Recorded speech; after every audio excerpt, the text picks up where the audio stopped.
spot right along the Cuyahoga River with great views of downtown Cleveland, and yet nothing is going on here. Developers, Cleveland whiskey, and a warehouse full of artists just around the corner are trying to change that. Clean up the brick. I hope to sandblast everything, bring it back to what it looked like originally. Cleveland whiskey founder Tom Lick says that's why he's expecting to pour $6 to $8 million into his business's new home in the next year and a half. His current location is small, and he's spread out over a few floors on East 25th Street. 10 times the space, 20 times the production capacity. Plus, we'll be able to put in a bar and restaurant and a place for people to really come and enjoy themselves. Below the restaurant is room for a full kitchen, gift shop, and plenty of space to distill whiskey.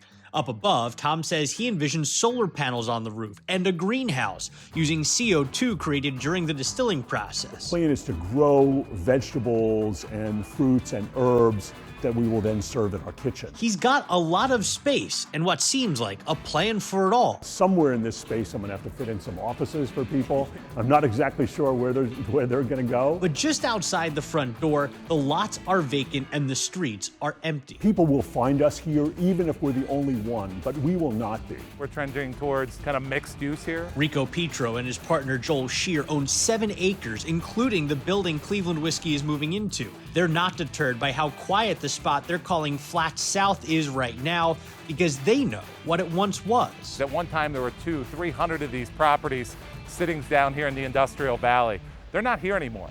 So I think it's our responsibility as Clevelanders to really kind of breathe the energy back into these properties and make sure they stick around. Also, it's right along the river with incredible views of downtown and close enough to walk to Ohio City and Tremont. I like to think that maybe we're the Great Lakes Brewing that was Ohio City when it went in there. Well, Cleveland whiskey will come in here. I think others will follow. It could be one of the early puzzle pieces to fall into place in what's a much larger plan for the riverfront. There are already new trails along Scranton Peninsula, with the Red Line Greenway coming along and Irishtown Bend prepped for huge investment over the next year. For as long as I've been in Cleveland, the river's always been kind of considered a negative. It's been a step back, right?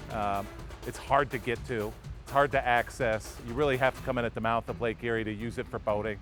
And I think the goals of a lot of the developers in town, Joel Shear, myself included, is to figure out a way to open up the river, not only to the major industrialists that use it for their business, but also for recreation purposes. It's not just a wood shop. Aaron Cunningham's custom furniture business is one of the types of companies Rico says can define the whole neighborhood.